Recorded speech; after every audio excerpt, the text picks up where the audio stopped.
First, let me say that COVID-19 still poses a barrier to travel at many places within the United States and certainly overseas outside of the country. Before you travel, check out the CDC's Travel Page and the State Department's COVID-19 page linked in the description. The first video of the series was to give a sense of how to start planning, how to start thinking about travel. Now I want to start moving into how to plan for your flight and for your lodging. What I like to use for finding flights is Skyscanner. Skyscanner is a website that gives us a sense of how many flights are for dates and which airlines are flying to where we want to go. I find that compared to other websites, this gives us the widest amount of airlines. Here's how I use Skyscanner. Let's say I want to travel to Denver. I would type in the dates I want. From here, I want to find an airline that offers the best deal. Not always the cheapest. And I'm going to look and see, okay, what's the travel time? What's the price? What's the airline? After I decide what airline seems best, I will go to that airline's direct website and try to find the flight. And typically, I'll try to book directly with them.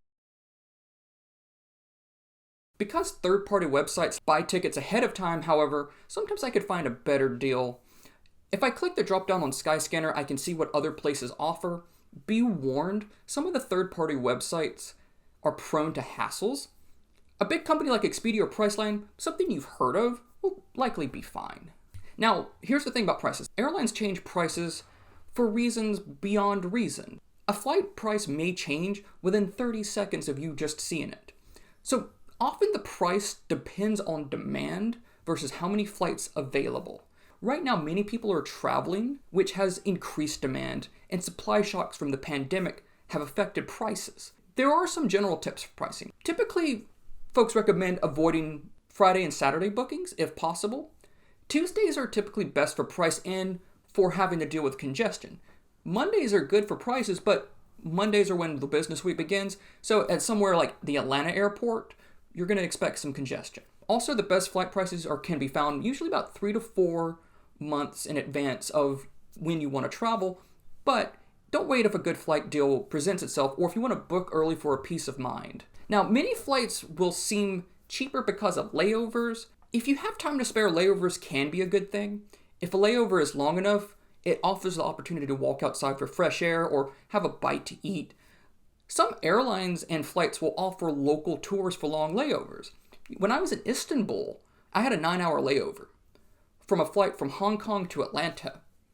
I was able to purchase an e-visa to Turkey, and I visited historic destinations like the Blue Mosque and Hagia Sophia during my layover. Sometimes that's just not an option for us if we're in a hurry, but don't think layovers are necessarily a bad thing. Now, if we plan to travel domestically, we can drive our own car.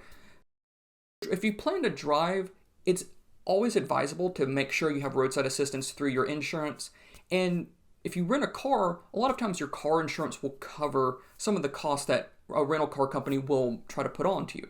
You can also ride the bus. In the US, that means Greyhound or Megabus. I've used both. Greyhound has the most routes. It also has a lot of stops and a pretty strict schedule.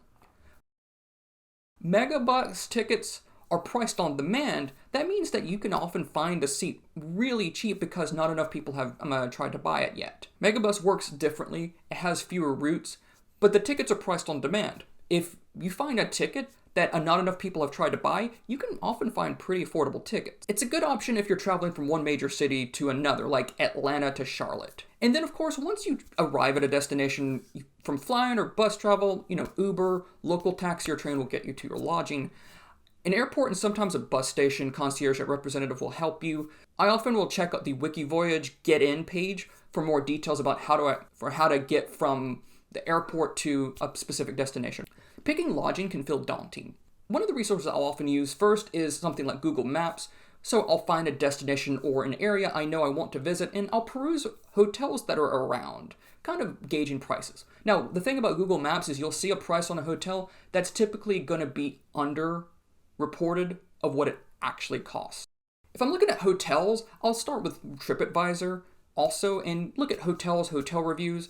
Now, reviews on a lot of these websites will reflect unusually bad experiences, but I can often see patterns in consistent complaints. One thing to note, a 1-star hotel does not mean it's a bad hotel. The phrase 5-star hotel or 3-star hotel refers to what a hotel offers. The more stars, the more services and amenities.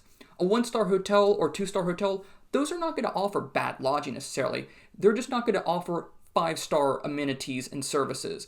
A 5-star hotel will have a restaurant, it'll have a Gucci store, it'll have all these things within the single hotel. 1-star hotel does not necessarily correlate with, say, cleanliness or bad rooms. I'll often compare hotel prices with Airbnb or Vrbo. Their websites offer rooms by homeowners. They're often more affordable than hotels, especially in rural areas, but they're less regulated than traditional hotels. Most people I know have good experiences, including myself with Airbnb. But often they may not be as cheap as a hotel as you might expect, especially in high-cost urban areas. One last resource that I want to mention for lodging that few people consider is Hostelworld. Now, hostels get a bad reputation. Hostels are low-cost lodging, usually targeting young and budget travelers.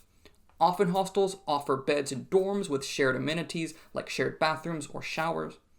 But many hostels overseas are located in more accessible locations and offer very affordable and good, if not great quality, private rooms that have in-suite restrooms. Hostelworlds is also a really great resource for finding bed and breakfasts.